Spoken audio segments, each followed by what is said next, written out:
Scooped out of the Thames. This is the type of rubbish they regularly pull out of the river, and the majority of the debris is now disposable plastic bottles. They still call this the driftwood service. They used to mainly pull floating wood out of the Thames. Now the main problem caught in their collectors is plastic. You can see from the actual surface of the water, mainly the plastic bottles of various types, polystyrene, bits of straws, plastic cups of various types, and also bits of plastic bag. Tanya Ferry works for the Port of London Authority. She says the amount of plastic is increasing and it'll be having an impact on marine life in the River Thames, in the estuary and the North Sea.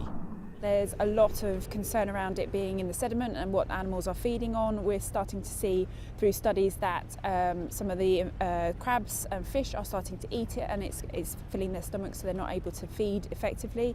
And we're working with academics along the Thames as to how that then transfers into the fish, birds and mammals. So we have lots more seals and porpoises using the Thames, how that might affect them.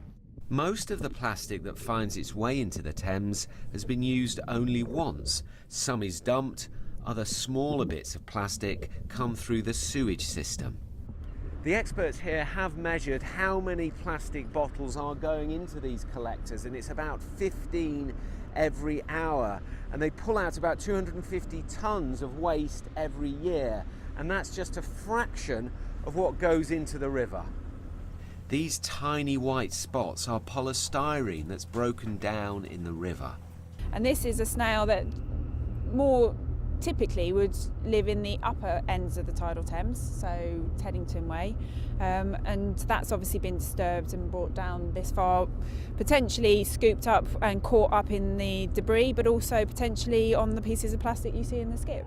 Now the authorities want people to think much more about using plastic and, crucially, how they get rid of it. Tom Edwards, BBC London News.